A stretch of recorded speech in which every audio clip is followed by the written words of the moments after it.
Haciendo un pequeño repaso de todo lo que hemos escuchado de los autores.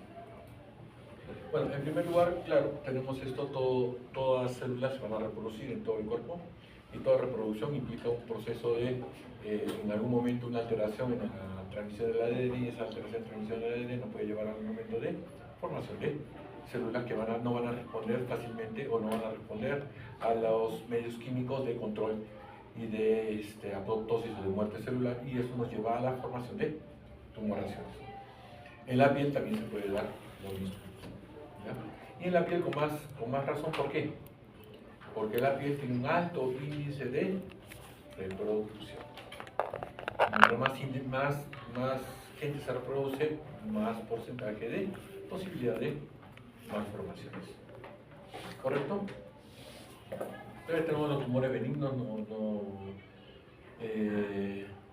y malignos. Me hubiera gustado que en esta lámina hubieras puesto tumores benignos, una pequeña clasificación de todos los tumores benignos más comunes, y tumores benignos, acá hubiera puesto melanocíticos y no melanocíticos, ¿no? Pero como característica lo he puesto, ¿no? Como característica es crecimiento lento y encapsulación, ¿ya? Y generalmente característica no invasiva. Por eso hablamos de los queloides. ¿Qué son los queloides? Tumores benignos con características malignas porque no dan metástasis, pero sí dan crecimiento rápido y su tratamiento, bueno, es complejo y crecen en forma no controlada y sí son invasivos. Bueno, generalmente los tumores benignos la clave es sacarlos. Si molestan, los sacas. Si no molestan, los dejas. Punto. No hay más que decir en ese sentido. ¿Ya? El problema es cuando los sacas hay que saber cómo reconstruirlos. O hay que explicarle al paciente que las huellas pueden ser un poco anestéticas dependiendo de dónde estén. Y ahí lo de malignos, el tratamiento idealmente es extirpación, porque su compañero ya habló de una de las terapias adyacentes, también puede ser adyuvantes, puede ser la radioterapia, ¿ya? O el uso de como anticancerígenos tópicos, como el imiquimod, ¿ya? Pero generalmente el tratamiento ideal es extirpación. Y vemos después cómo se reconstruye, como les digo siempre, ¿no? No sé si alguien del grupo, uno de los grupos vio ese cáncer que tiene compromiso de acá, un vaso celular que aparentemente compromete acá, llega a la nariz, compromete las mucosas y llega hasta el otro lado de la nariz, ¿no? Que oncología me ha dicho, sácalo, reconstruye. ¿Qué voy a hacer ahí, no? Porque realmente es un compromiso bastante largo. Bueno, la cirugía plástica trata de ir primero a darle un tratamiento estético, pero la primera función es cobertura. Si podemos darle el tratamiento estético, perfecto, cobertura más tratamiento estético, pero en caso contrario, solo cobertura. ¿Ya? Bueno, tumores benignos son los delimitados, mejor dicho. Las tres características de un tumor maligno, ¿cuál es? Crecimiento no controlado, invasión de tejido sano y metástasis, ¿no? Esas son siempre las tres características de estos tumores. Por ejemplo, el queloide sí tiene una alta actividad metótica, pero no produce metástasis, por eso es benigno. Bueno, el diagnóstico ya sabemos todo lo que tenemos que ver con respecto a todos los... Esto apréndeselo siempre, ténganlo siempre en la mente, porque toda lesión pigmentada o despigmentada que tengan puede producir, nos puede llevar a un adecuado diagnóstico. ¿Ya? Tumores benignos, como la queratosis seborreica, es la más común, ¿ya? Puede presentarse en cualquier lado. El síndrome de Leser-Trelat, acuérdense que cuando vean a un paciente que tiene muchas lesiones de queratosis seborreica, entonces digan, este paciente puede tener un cáncer. Entonces definitivamente hay que verlo, ¿no? Y generalmente es en la zona del tórax o pecho, o espalda, ¿no? ¿Ya? Tumores, tenemos los tumores ahora epidérmicos también, venidos el neus epidérmico, que es una proliferación, algo sí, me hubiera gustado en este sentido, conforme avanzó, sí decías, esta es una proliferación normal de keratinocytos de la epidermis, ya mencionabas todas sus características, y la terapia de dermoabrasión, mencionabas las terapias de la keratosis, del neumus epidérmico, dermoabrasión tópica, crioterapia o excisión, si es un poquito más grande o molesta demasiado, ¿no?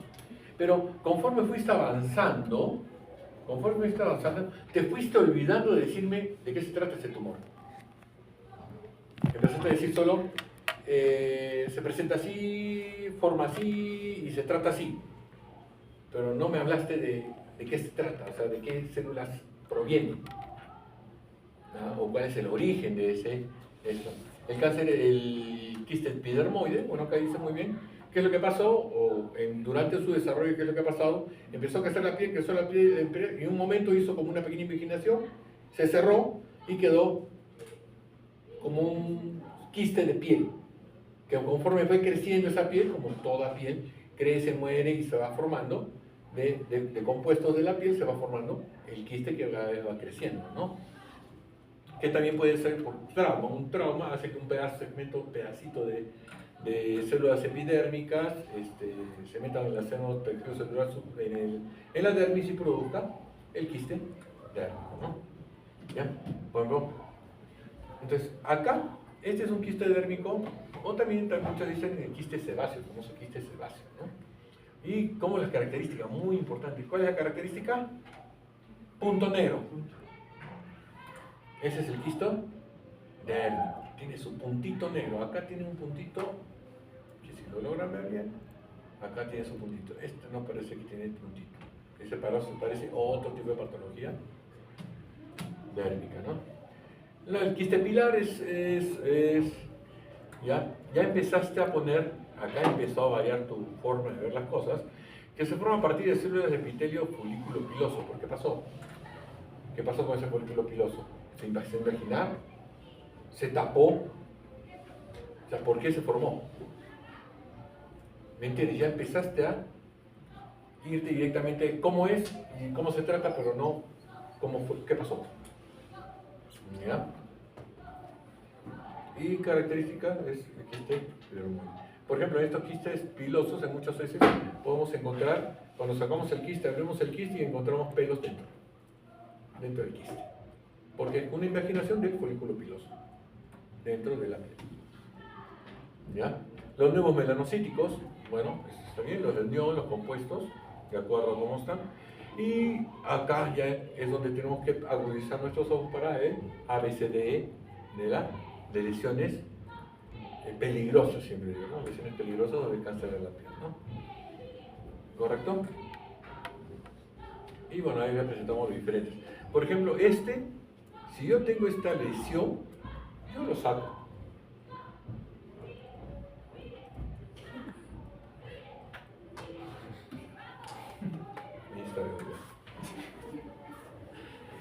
¿Ya? Entonces, ¿por qué? ¿Es peligrosa o no les consideran peligrosa? De acuerdo a ese famoso ABCDE. Sí. Asimetría, bordes, el color, heterogéneo. El diámetro, bueno, no podemos ver el diámetro, y evolución, ¿no? Pero ya tiene 3 de 5, lo saco. ¿Me entienden? Entonces, en ese sentido, ¿por qué les pido que sean un poquito agresivos en este sentido? Porque muchas veces ven estas cosas y tiene, como les digo, tiene ojos de gato, cara de gato, pelo de gato, camina como un gato y dice miau. No le van a estar sacando un ADN para ver si es perro. Y eso siempre los digo a la práctica, ¿no? Algo que es evidente, no van a estar buscando que sea otra cosa. Entonces, ante el riesgo de un caso, saquen. ¿Qué es lo que sucede? Y muchos lo han visto en práctica. Que le toman la biopsia y el resultado sale en 1 mes y medio. Y después de 1 mes y medio, o ha crecido la lesión, ha crecido más y en forma muy rápida, o lo peor de todo, que el paciente se olvidó. Me tomaron una biopsia hace unos años, pero me ha vuelto a crecer la lesión y no, mira, me compromete media cara. ¿Tendrá solución? Pero que me quede bonito, ¿no? Le compromete media cara y que le quede bonito. Ahí ya no tenemos que hablar de plástica, tenemos que hablar de reconstructiva. Si podemos juntar la parte estética de reconstructiva, perfecto, pero si no, ¿quién predomina? Lo reconstructivo. ¿Ya? Esto de formar cúpulas, bueno, tiene sus diferentes formas, ¿no? Los melanocíticos son el léntigo solar, que hay que diferenciarlo bastante. El léntigo solar, dícese que no tiene tendencia a malignizarse, pero lastimosamente muchas lesiones que son clasificadas como léntigo solar, no eran léntigo solar, sino eran una queratosis actínica. Entonces hay que aprender a ver, para que poder determinar si es una queratosis solar, o es un léntigo solar, o una queratosis actínica. Y eso se diferencia bastante bien con el dermatoscopio. En el dermatoscopio podemos ver si hay placas, no hay placas, el grosor de las placas, y eso ya nos da un indicativo de que puede ser algo maligno. Y muchas veces confunden un léntigo solar por una queratosis actínica y lo dejan ir, y cuando ya se alcanza, recién se dan cuenta, ¿no? El nevus melanocítico adquirido, bueno, el nevus alvo, esta es una lesión que muchos confunden. ¿Por qué? Porque si es un nevo negro con un halo blanco, pues tranquilo. Pero también eso se confunde bastante con el melanoma amelanócico. ¿Qué es un melanoma melanócico?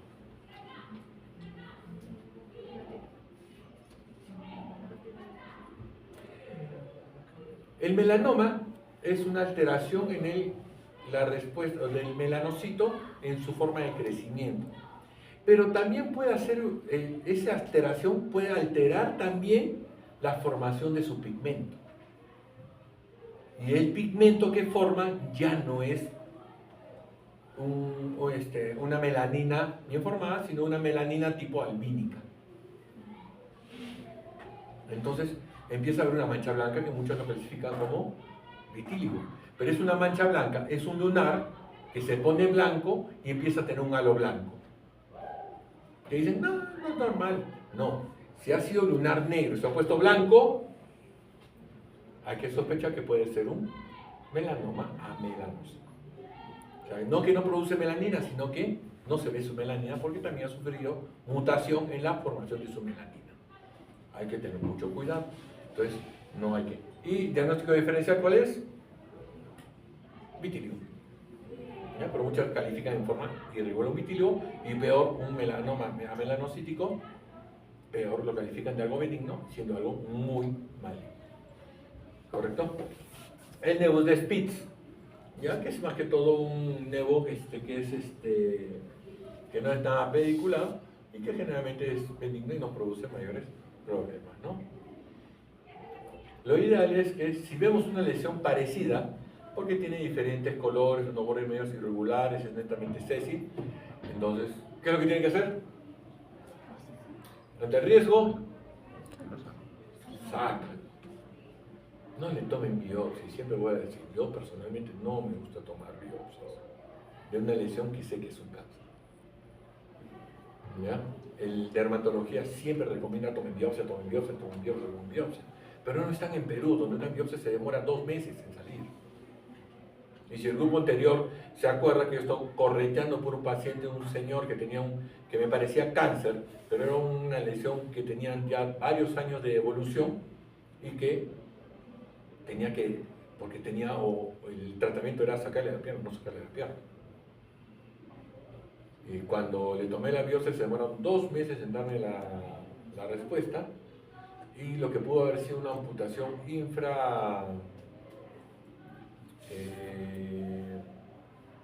o por debajo de la rodilla, tenía que ser después ya una amputación por encima de la rodilla porque la progresión es rápida. ¿Qué es lo que sucede? ¿Por qué no estoy de acuerdo con las biopsias? Porque aún así en cánceres no melanocíticos. No estoy de acuerdo con las biopsias porque si a un paciente le hacen una herida en cualquier parte del cuerpo, ¿qué es lo que se produce inmediatamente? A través de las plaquetas, o se libera, ¿qué se libera? Una gran cantidad de factores de crecimiento celular. Gran cantidad, ¿no? Entonces, si en una lesión maligna que de por sí no responde al organismo en sus métodos de control y tiene crecimiento rápido, si la cortan, ¿qué van a hacer? Van a hacer que salgan las plaquetas. ¿Y las plaquetas qué van a botar? Múltiples estimuladores de crecimiento tisular. ¿Y qué va a hacer al tumor? Lo van a estimular para el crecimiento. Por eso en muchas ocasiones habrán escuchado a la abuelita, no me tocó esto, no hay que tocarlo porque si no van a crecer más rápido. O eso se va a hacer más grande. Y él tiene toda la razón, no hay que tocarlo, sino hay que sacarlo por sus márgenes de sección. Continuamos, ¿no? Los tumores benignos, el nebus azul.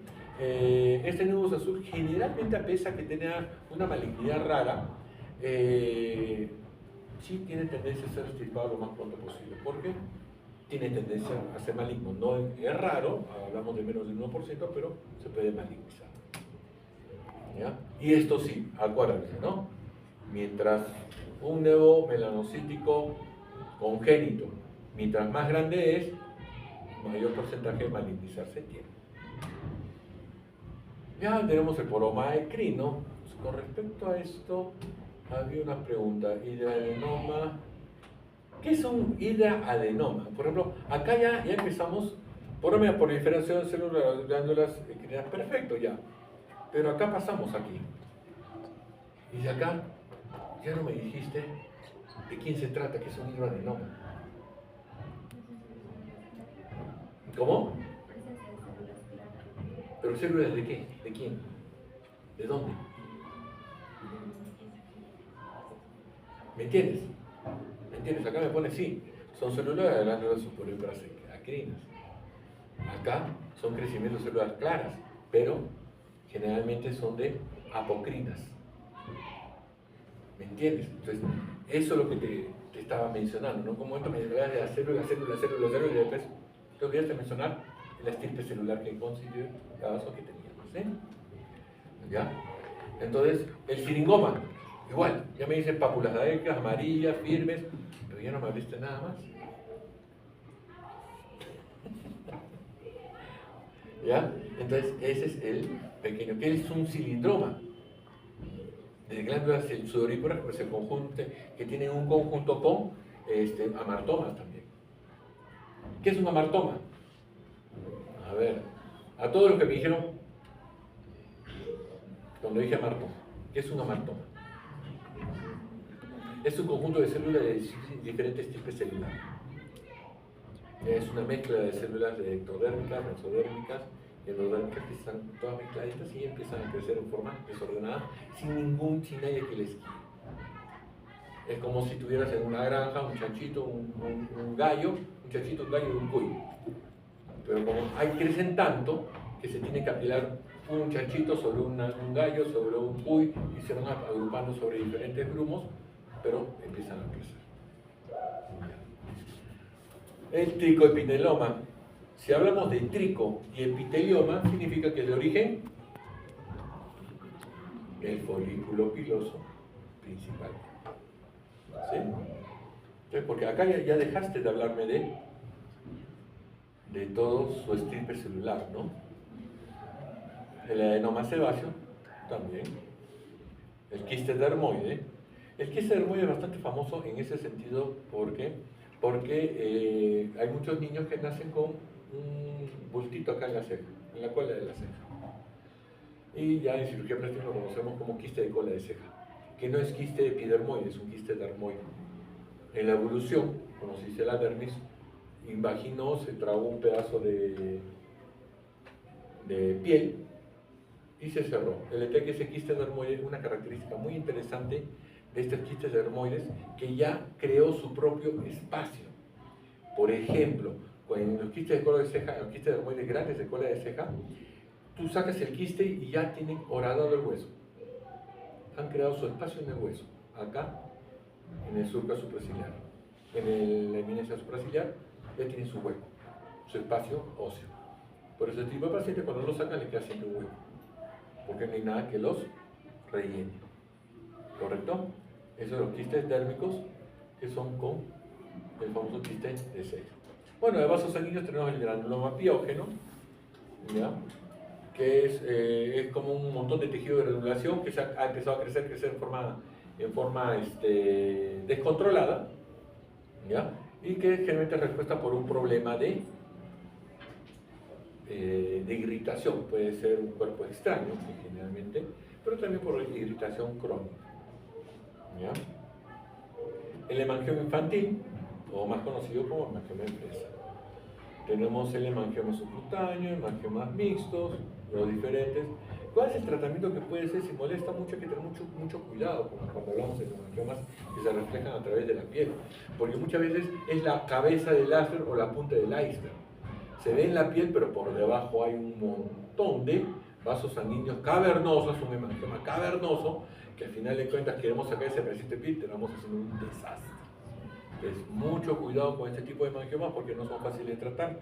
Ahora, algunos, ¿qué es lo que hacen? Le ponen láser, tratan de hacer mil cosas, pero si no tienen un buen estudio, no traten de hacerle el tratamiento adecuado. Porque he tenido pacientes que vienen con grandes cicatrices que dicen, no, me quitaron un pedacito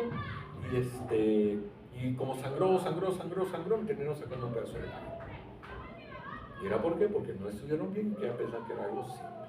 Y ya una muy mala experiencia que he tenido, que he tenido pacientes, antes trabajaba en el seguro, y mandaba pacientes para dermatología o los mandaba a oncología porque estaba seguro que eran cánceres o lo mandaba a cirugía de cabeza y cuello porque estaba seguro que eran hemangiomas. Y muy soberbiamente decían, hemangioma, es un quiste común silvestre, ¿no?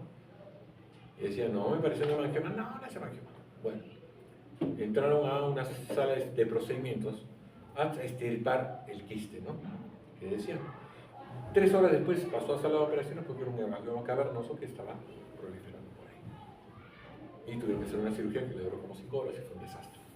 Entonces, como digo, mientras mal piensen, los mejores tratamientos se les va a ocurrir para el paciente. ¿Ya? Bueno, los neurofibromas, el más común de estos tipos de lesiones son el neurofibromatosis de von Rickenhausen, ¿no? Que son los famosos manchas sin café con leche. ¿Ya? Estos fibromas, esto es muy importante. ¿Qué es esto? Esto negro. Acantosis nigrica. La acantosis nigrica está muy relacionada no con la diabetes específicamente, sino con la resistencia a la insulina.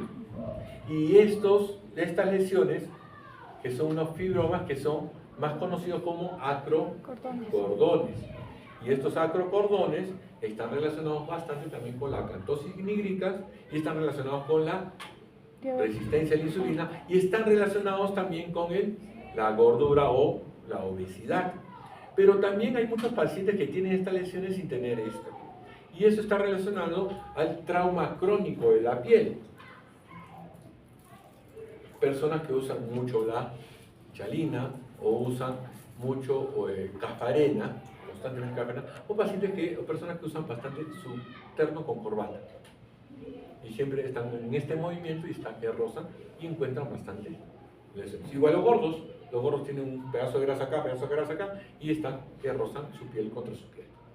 Entonces, por eso tiene bastante relacionado con el trauma crónico. Y acá, como dice, ¿no? Obesidad de edad avanzada, pero síndrome metabólico. Síndrome metabólico es resistencia a la insulina, obesidad e hipertensión, ¿no? Y diabetes mellitus. Ya generalmente esto es facilito. Jalas, cortas y listo. Jalas, cortas. Te sangra un poquito, pero no te sangra mucho. El tratamiento es relativamente fácil.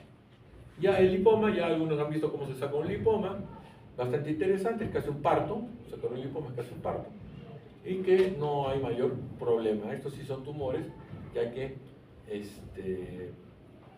extirparlos si es que molesta, ¿no? Si no molesta un lipoma, personalmente, ¿a qué lo toca? Le va a molestar cuando le saca. O si no le molesta, más que todo, el paciente lo va a extrañar. Extraño mi tumor, ¿no? Bueno. Típico lipoma.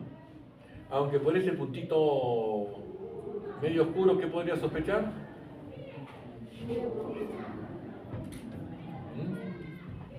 Un quiste pequeño, ¿no? Ya de dermis y el santo granuloma juvenil, volvemos. ¿Qué es un santo granuloma? ¿Qué estirpe celular tiene? ¿Puedes decirle, doctor, que bueno? No, ¿qué vaya? Le dan, eso los despierta más y los tratan de mantener ustedes más atentos. Ah, piña, piña. Ya fueron. ¿Ya? Es también considerado un amartoma, un tipo de amartoma, que es un conjunto de diferentes estirpes celulares en una sola zona. ¿Ya? Ya los queloides más conocidos que, como digo, calzones sucesivos, ¿no? Recontra conocidos. Las lesiones premalignas. Ahí sí, yo no estoy seguro. ¿La enfermedad de Bowen es una lesión premaligna o maligna propiamente dicha? Y la enfermedad, la eritroplasia de Keirat, ¿es maligna o premaligna?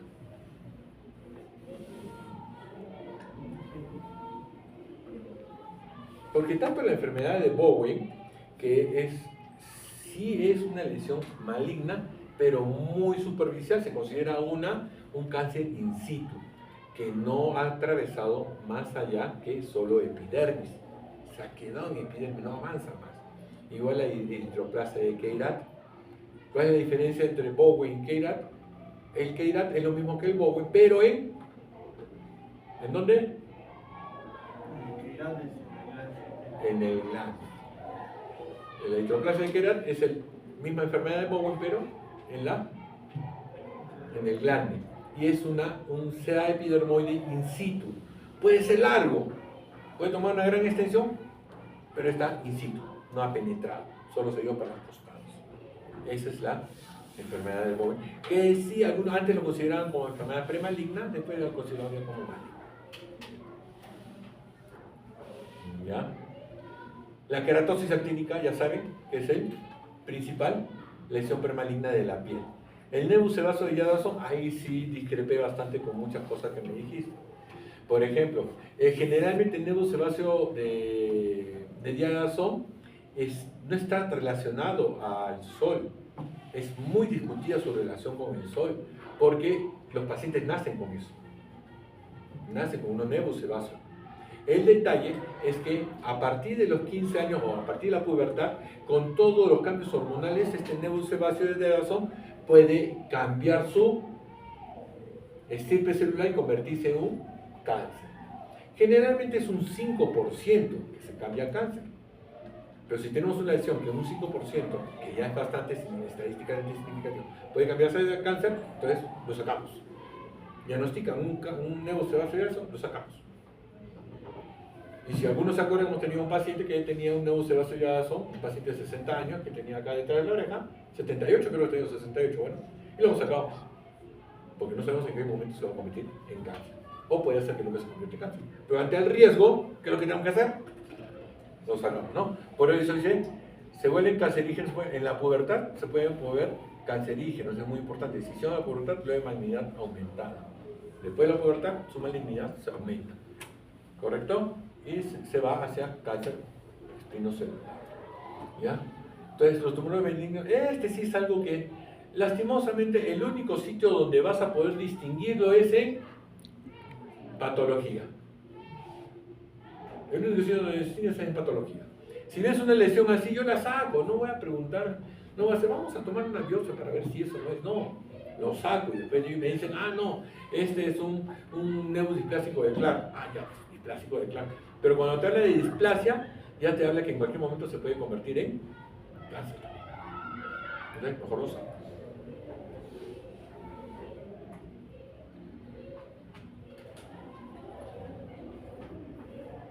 Esto sí es algo terrible, ¿no? El cerebroderma pigmentoso es una alteración en la cual tiene una hipersensibilidad a los rayos ultravioleta que les produce una hiperformación de queratina, por eso su piel es bien descamativa, bien dura, bien arrugosa, y empieza a tener una hipersensibilidad también de los melanocitos ante esta situación. Estos pacientes son los que tienen que estar totalmente forrados, porque su hipersensibilidad también se forma a través de las células de la córnea y también del iris, donde también pueden formar hasta lesiones. ¿Ya? La mejor forma de tratamiento es, o para evitar el cáncer, es mantenerlo bajo sombra. No queda otra, ni siquiera bajo sombra, sino bajo sombra y con abundante bloqueador solar, porque acuérdense que la luz de día nos contiene tres tipos de radios, ¿no? O de tipo de frecuencia, ¿no? Los rayos infrarrojos, la luz visible y los rayos ultravioleta. Entonces, todo sitio donde me entra luz visible o que me permita ver a través de forma natural, contiene los tres tipos de rayos. Por eso los pacientes que tienen melanosis o tienen problemas de pecas o algún tipo de lesión en el rostro, que les digo que tienen que usar bloqueador solar, les digo el bloqueador solar se tiene que usar aún salgas o no salgas de casa. Por eso lo digo que el bloqueador solar lo tienen que usar no bajo condición, sino bajo un hábito.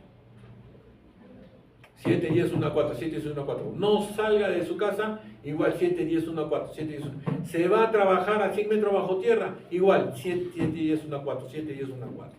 Que lo convierta en un hábito. Y con eso podemos evitar esos problemas. Y especialmente las pacientes que tienen tez muy blanca, Fitzpatrick 2 o Fitzpatrick 3 o Fitzpatrick 1, que son ya más bravos, ¿ya? Que son casi los albinos, pero que tienen una hipersensibilidad al sol. Y del malignización mucho mayor. Un segundito, disculpa. Entonces, ¿cuál es la desgracia de este tipo de... ¿Cuál es la desgracia de este xeroderma pigmentoso? Que casi están condenados a tener cáncer desde los 20 años, si no es antes. ¿Ya? Este xeroderma pigmentoso, ya de los 10 años, de los 20 años ya tienen cáncer. Entonces, ese es su problema de esto. Mira, esta carita es una carita de 15 años, 16 años, y eso ya es un cáncer. ¿Ven? Estas ya son placas que podrían considerarse que son queratosis actínicas. Y una de estas queratosis actínicas ya es un cáncer foral. Entonces, mucho cuidado. Bueno, acá, muy interesante, con respecto a los diferentes. ¿Qué es el síndrome de Gorlin?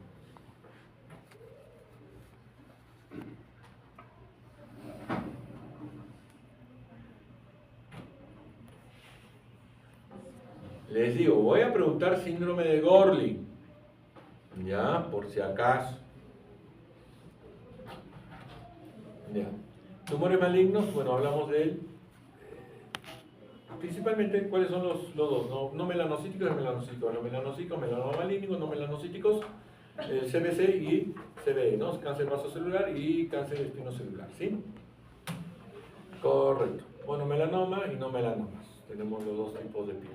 ¿Correcto? Acuérdense que los melanomas son el 5% de los cánceres de piel, pero dan la mortalidad tal, son 95% cánceres mortales, ¿no? Si más no me equivoco.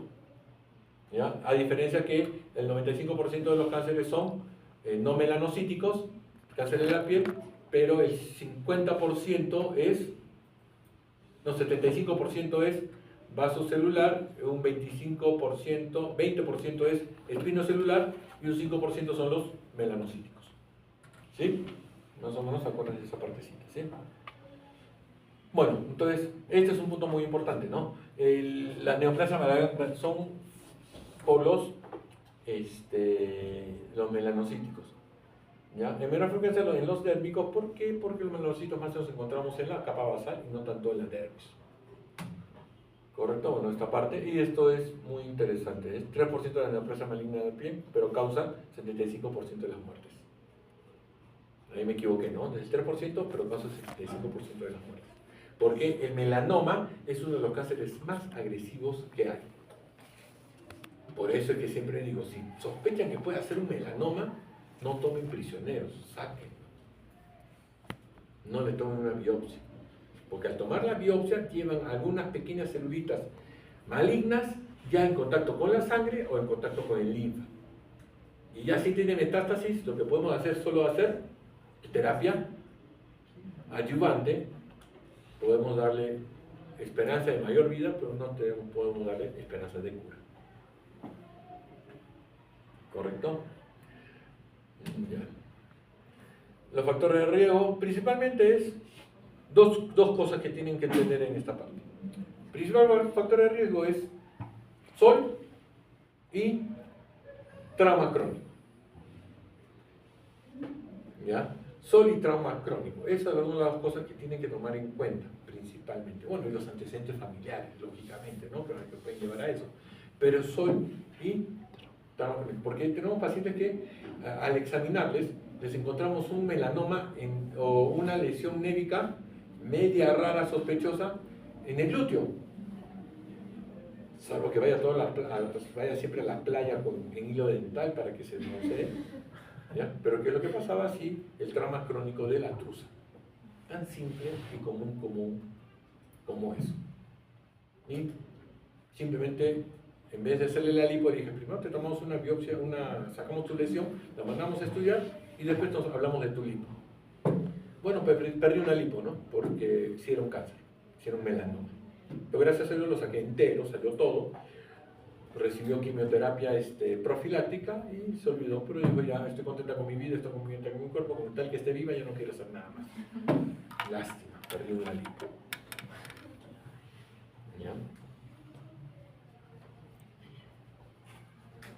Ahora, bueno, está relacionado también, esto es una parte de entender bastante, que el 10% se presenta en agrupaciones familiares, o sea que es hereditario, la tendencia, igual que cáncer de mama, ¿no? La tendencia a hacer cáncer de mama aumenta si es que tienes más familiares de primera línea o de segunda línea con cáncer de mama, ¿no?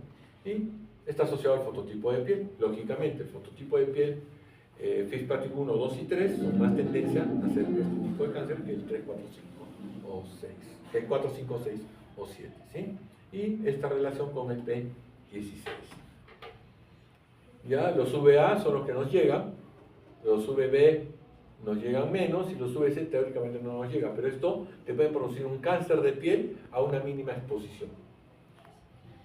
¿Ya? Se dice, o se sospechaba, o se hablaba de que ¿por qué aumentaban los cánceres de piel? Porque hay más huecos en la capa de ozono y se filtran los rayos UVC. Y al afectarse los rayos UVC, entonces aumenta la incidencia del cáncer. Porque una pequeña exposición de los UVC ya nos produce cáncer. Pero el principal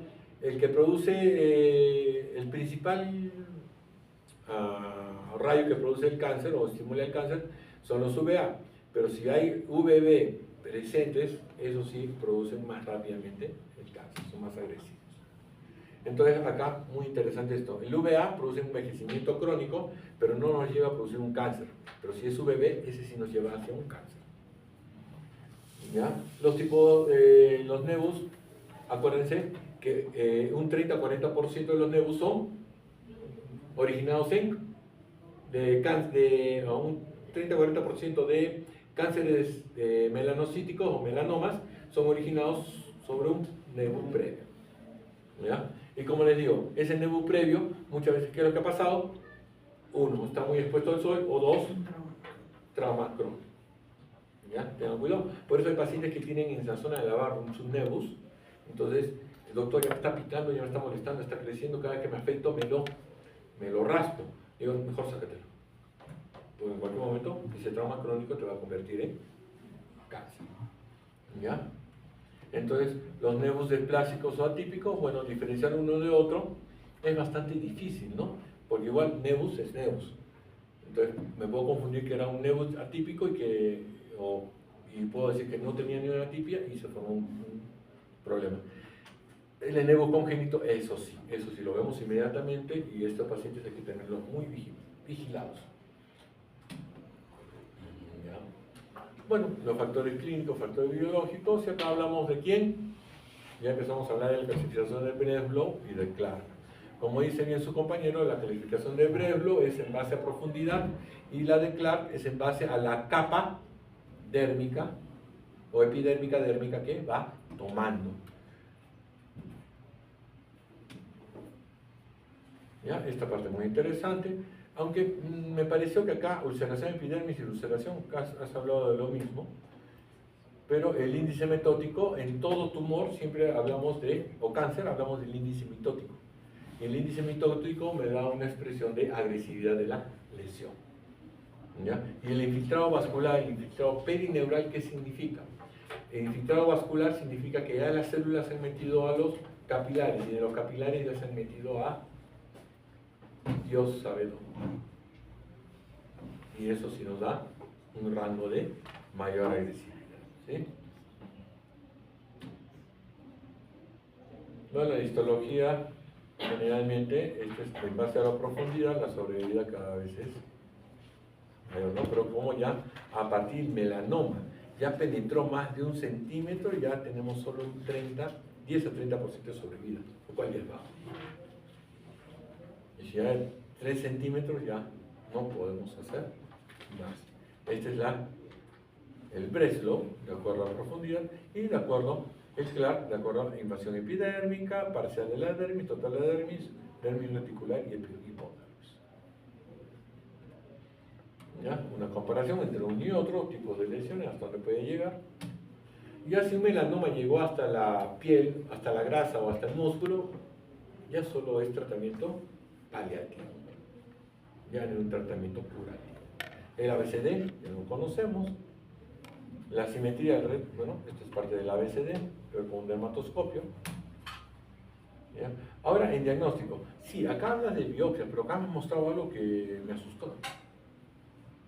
Estos son punch. ¿Para qué sirven los punch? Los punch sirven para tomar biopsias circulares de lesiones. ¿Correcto?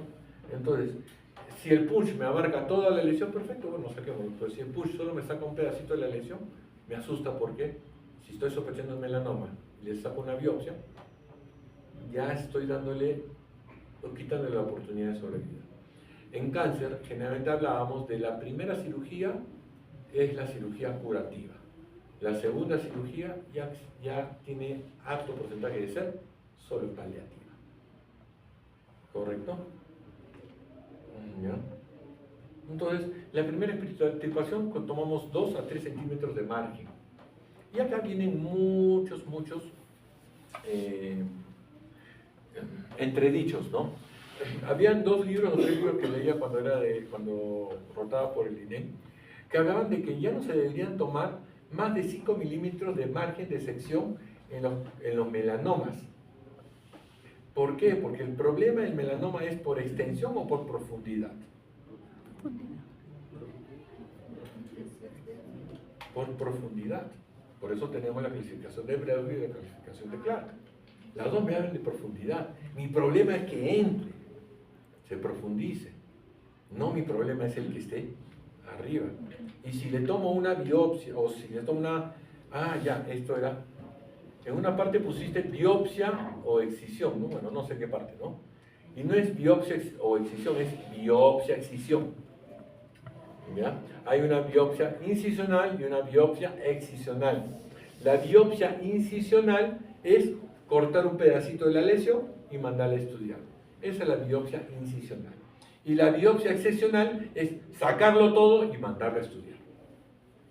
¿Ya? Y hablar de sacarlo todo es con bordes de sección o márgenes de sección. ¿Sí?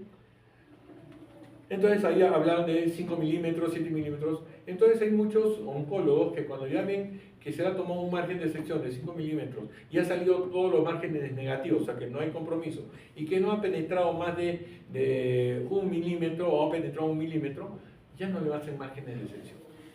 Le dan solo quimioterapia profiláctica, pero ya no de forma. Y también hablaba de zonas especiales donde se debería tomar. Por ejemplo, ¿no? Cara y manos. Si tengo una sospecha de melanoma, está un melanoma, pero al hacer la biopsia ya de medio centímetro ya saqué todo, no le voy a sacar 1 centímetro más. Me vuelvo medio dedo, saco medio dedo. Igual en cara, medio centímetro es esto de diámetro, 1 centímetro de diámetro, pero 2 centímetros ya es una salvajada totalmente deforme, ¿no?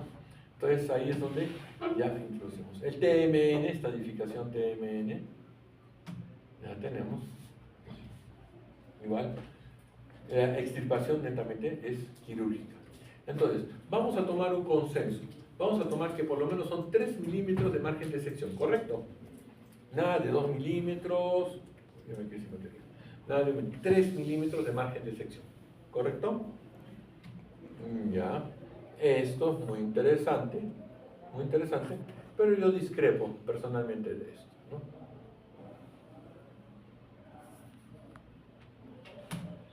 ¿Ya? Los no melanocíticos tenemos al los vasos celulares y espinocelulares. Lo principal de estos dos es, como les dije, ¿quiénes son los más comunes? El vaso celular es el más frecuente, ¿sí o no? ¿Ya? Y como recalcó bastante su compañero, el vaso celular solo hace un 0.5 de posibilidad de metástasis, pero puede producir metástasis. Ahora, en una discusión con una doctora de Chile, me decían, no, los cánceres de vasos celulares no producen metástasis. Yo digo, pero he visto varios metástasis. No, es porque están relacionados con los espinos celulares. Pero la estirpe de la metástasis es vasocelular. Entonces, ¿qué pasó? Entonces, sí hay un porcentaje que el detalle es que sí puede producir metástasis, ¿no? Entonces, aunque los vasocelulares rara vez producen metástasis. Y algo muy importante que debería ser tomado en cuenta, que los vasos celulares tienen una tendencia hereditaria, a diferencia de los espinos celulares, que no hay una tendencia hereditaria. Hereditaria hablo de sensibilidad a hacer ese tipo de lesiones, ¿no? Factor de riesgo principal siempre va a ser el sol, el bendito sol. Y miren, actividades heredofamiliares de 30 a 60%. Tiene una alta incidencia de heredofamiliar, a diferencia del vaso celular, ¿correcto? ¿Ya? ¿Ya? La patogenia, bueno, que llegan a dañar las células de la capa basal, que son las células que más rápido se reproducen. Y en ese sentido pueden salir las raras, y esas raras van a destruir o activar el cáncer, ¿no? Tenemos el nodular, que es el más común, el superficial es el menos común, segundo menos común, y moriforme, acuerda, 50%, un 9 a 12%, 10% generalmente, y estos ya son más. El más agresivo, ¿cuál de todos es? El morfeiforme, ¿sí? Es el más agresivo porque es el que se cree que sí hace metástasis, que este es el que sí hace metástasis, ¿correcto? Ya el diagnóstico, bueno, el punch, ¿lo ven? Ahí está, este es el punch, y saca un bonito, ¿no? Eso cuando son lesiones que no estoy seguro si son benignas o malignas, ¿no? Pero si ya lo veo maligno, que está creciendo, proliferando, haciendo una úlcera, y está invadiendo tejido sano, todo eso, ¿para qué voy a tomar una biopsia? Mejor le saco todo. Doctor, ¿cuál es el diámetro del punch? No, hay diferentes, el diámetro del punch puede ser de 2, de 3, de 5, hasta de 1 centímetro. Son diferentes tipos de punch que hay. Por eso en esa imagen, cuando veían todos diferentes punch acá, eran de diferentes diámetros. ¿Ya? Hay que extirpar la lesión con un margen de sección, generalmente de 3 a 5 milímetros. ¿Ya? La reconstrucción, de acuerdo a lo que se puede hacer y de acuerdo a lo que tenemos. Ahora, la cirugía de Mohs. La cirugía de Mohs es una cirugía que se denomina cirugía micrográfica de Mohs. La cirugía de Mohs es muy buena, pero tiene dos defectos muy grandes. Primero, es extremadamente costosa, y segundo, es extremadamente larga. ¿Por qué? ¿Qué pasa? Saco un segmento, perfecto, en el cual estoy casi seguro que he sacado todo, pero también estoy seguro que no he sacado, quiero sacar todo, pero no estoy seguro si he sacado todo. Lo mando a estudiar. Mientras me hacen la biopsia por congelación, y me hacen el corte, y me hacen la lectura, ya me ha pasado como entre 40 a 50 minutos. ¿Ya? Si el patólogo dije salió positivo, vamos a sacar otro pedacito más. ¿Ya? Pero para esto tenemos que señalizar, nunca se olviden señalizar. Borde superior, borde inferior, borde anterior, borde posterior, o borde izquierdo, borde derecho. Pero hay que diferenciar, porque el patólogo te va a decir comprometido borde izquierdo. Ah, ya, entonces como voy a hacer el borde izquierdo, a sacar un poquito más. Lo mando a estudiar. Si el patólogo me dice todavía hay compromiso, ah, ya, de nuevo. Entonces, en 3 visitas o 3 a 4 vistas ya pasaron como 3 a 4 horas. Y estás utilizando enfermera, sala de operaciones, médico, personal técnico. Si es necesario anestesiólogo, sí, si no hay anestesiólogo, bueno, y un patólogo de guardia. Es carísimo. ¿Ya? Entonces, hay que saber cuándo pedir cirugía de Mohs, Por ejemplo, ¿no? Una de estos, cuando está muy cerca del párpado, si tenemos la posibilidad, ahí hacemos el MOS para no lesionar o no tocar el párpado. Pero igual, realmente nunca he hecho una cirugía de MOS y amigos que han hecho cirugía de MOS me dicen nunca más lo vuelvo a hacer. ¿Por qué? Tiene esas... Pero eso sí, estéticamente es mucho mejor. ¿Por qué? Porque me corta justo en el bordecito, no trato de sacar de más, ¿no? Es lo más preciso posible a sacarlo enterito, sin compromiso o sin sacar mucho tejido. ¿Sí? Bueno, si es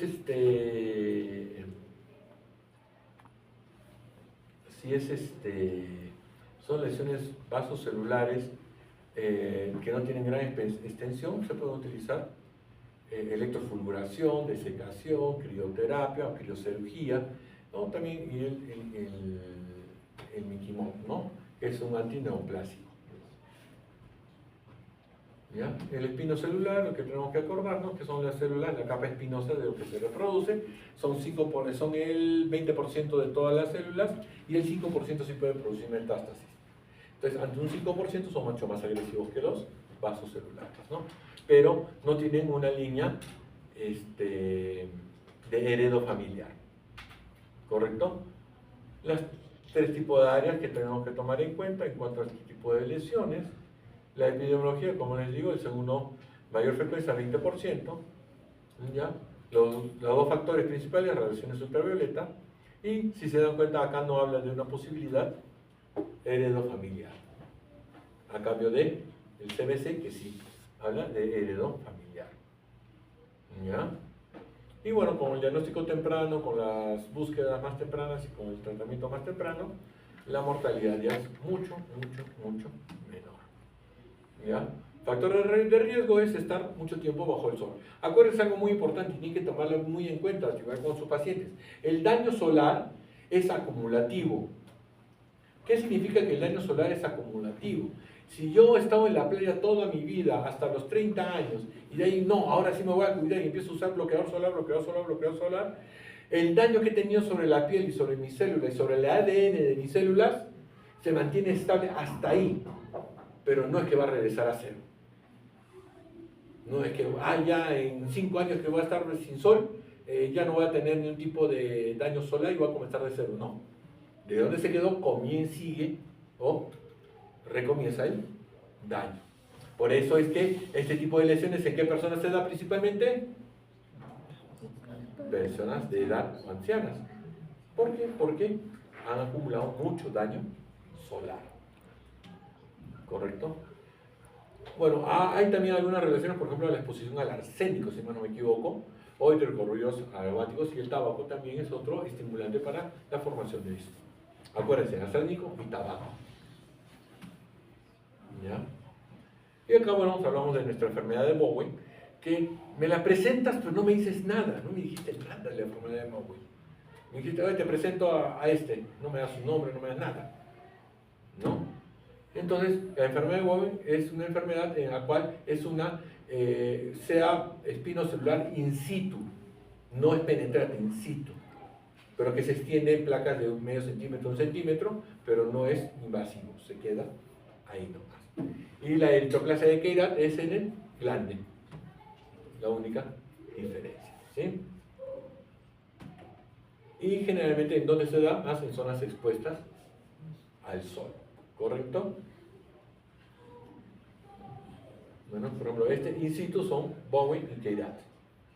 El detalle es que la neoplasia de Chiari sí tiene un 20 a 25% de hacerse invasivo, maligno, y la única forma de tratamiento, ¿cuál es? Amputación. Bueno, a la chica les ha dolido más que a los varones. Ay. Ya, bueno, la hidroplasia de Chiari, el invasor, de entre todos, este es el más común que vemos, ¿no? Y el carcinoma oral, estos están más relacionados ¿a quién? Al tabaco. Y también a caries crónicas. Dientes cariados crónicos, que empieza a producir irritación crónica hasta que salta el cáncer. ¿Ya? Bueno, ante la sospecha no se hace una biopsia, se hace una biopsia pero de excisión, ¿no? Si los consideran muy superficiales o que de reciente aparición, pues utilizar la electrocirugía, la criocirugía, la laserterapia, todos son buenos. La cuestión es que desaparezcan.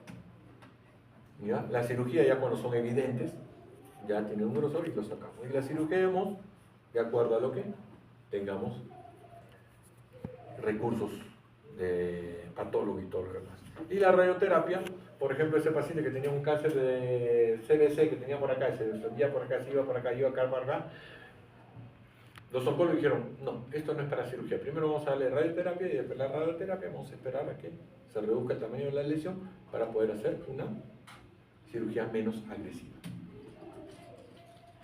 ¿Ya? Entonces siempre hay que tener un adecuado seguir cada 6 meses. Generalmente el primer año o los primeros 6 meses en pacientes con cáncer yo lo trato de seguir todos los meses. Todos los meses. El detalle, ¿qué es esto? Acuérdense, esta es la biopsia, imagínense. Esto es lo que mandé a patología. Pero el patólogo no me va a revisar todo el borde.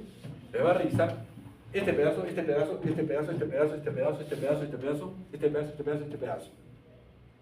Me analiza ciertas partes de todo del borde, no todo el borde.